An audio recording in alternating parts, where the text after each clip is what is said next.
Vous voulez que je décrive mon mari avant ou après?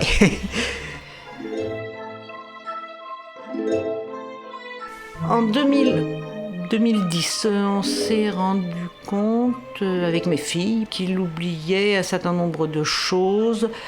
Lors d'un dernier congrès auquel on a assisté, il s'est perdu dans les rues de Nancy et il a pris un taxi alors qu'il était à 100 mètres de l'université où il devait aller.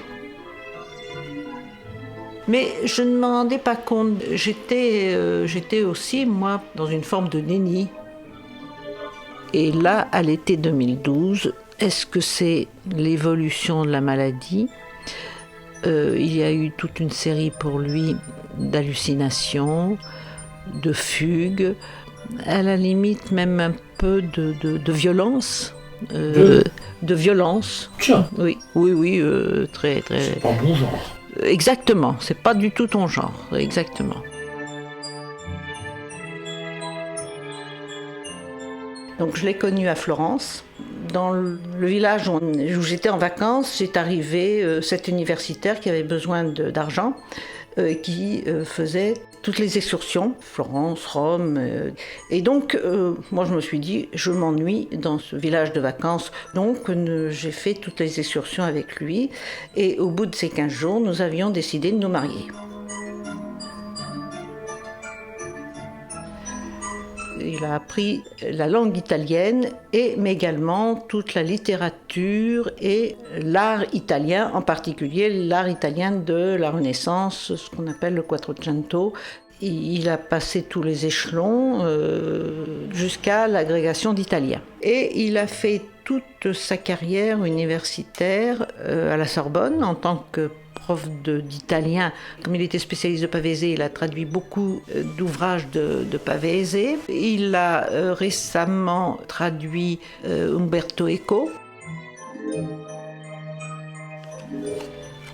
Voilà, je crois. Attendez, voilà, ça c'est toutes les photos que j'ai ressorties. Cette petite fille là, c'est qui? Bah, c'est ma fille. Non. Peut-être votre petite fille, non? Bah oui, c'est Pauline. Voilà, Pauline. Et puis celle-ci aussi. Et puis, enfin bon, tout ça, c'est des enfants. Je comprends pas bien.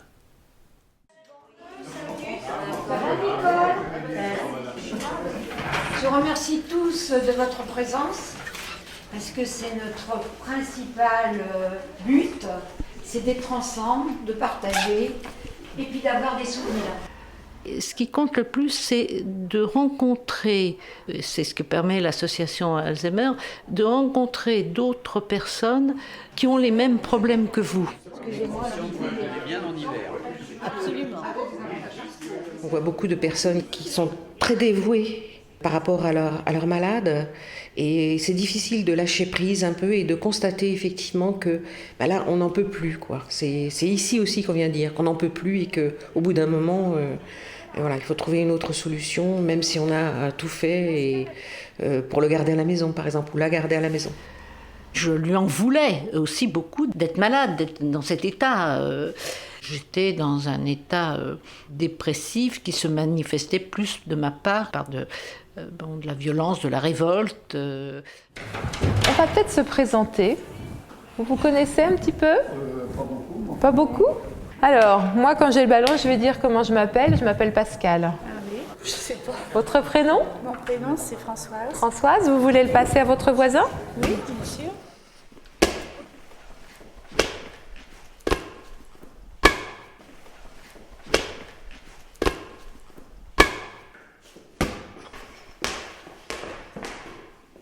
Si je mets le bleu avec le jaune, ça fait quoi comme couleur? Tenez les deux, Jacques.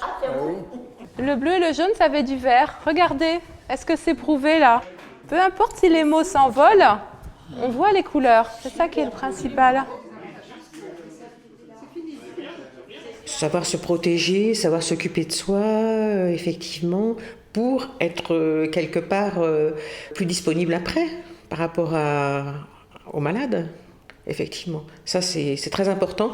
Mais souvent, les gens sont envahis par ce qu'il faut faire au quotidien ou ce qu'il faut mettre en place ou surveiller.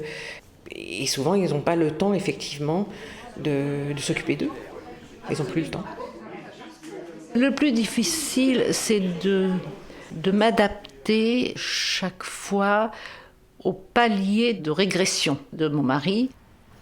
Je suis confrontée à un nouveau palier de la maladie et je me suis posé la question récemment, est-ce que mon mari pourra rester à la maison ? Vous pouvez même appuyer avec vos mains. Venez, tiens, embrassez. Est-ce qu'il y a des pinceaux ? Alors, je vous propose de mettre de l'eau un peu partout sur cette feuille. Allez-y, faites-vous plaisir. C'est le principe de l'aquarelle. Prenez des éponges ou votre main et mouillez un peu le papier. Après, je vais vous montrer ce que nous allons faire. Si on avait mis le foulard jaune et le foulard bleu, qu'est-ce que ça faisait comme couleur? Regardez avec l'eau là. Ça fait vert. Ça fait vert. Waouh, jolie couleur. Et à chaque coup que je viens ici, je peins bien. Tout le monde me dit je peins bien.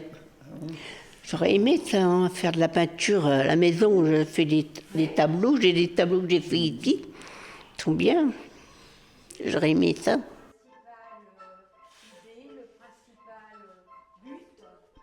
Bon, eh bien voilà, tout le monde est revenu, donc on va profiter de notre moment convivial autour de la galette.